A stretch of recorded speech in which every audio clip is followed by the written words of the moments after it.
Excel offers some functions which give a feedback about certain values within a cell. You can find these functions on Formulas function library, more functions, and then information. So what I'm now asking or referring to is functions like is blank, is error, is even, is logical, etc.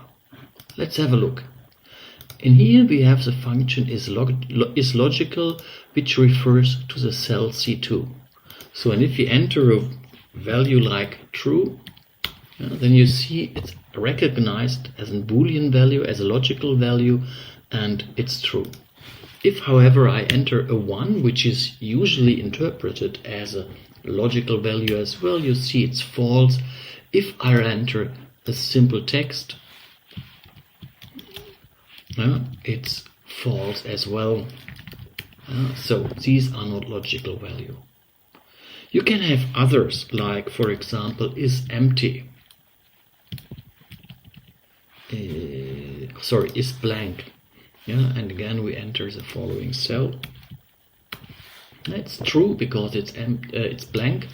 If I enter some text or some numbers, or if I enter a Boolean value, or if I even enter just an empty space, it's false. Only if nothing is in there, it's true.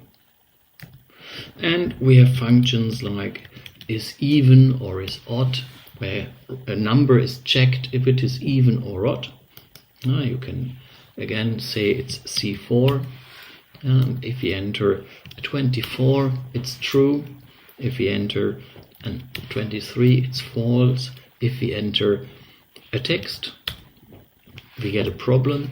If we enter nothing, it's actually true. So you see an empty cell is interpreted as even. You could think about if it's okay or not, but this is how it is done.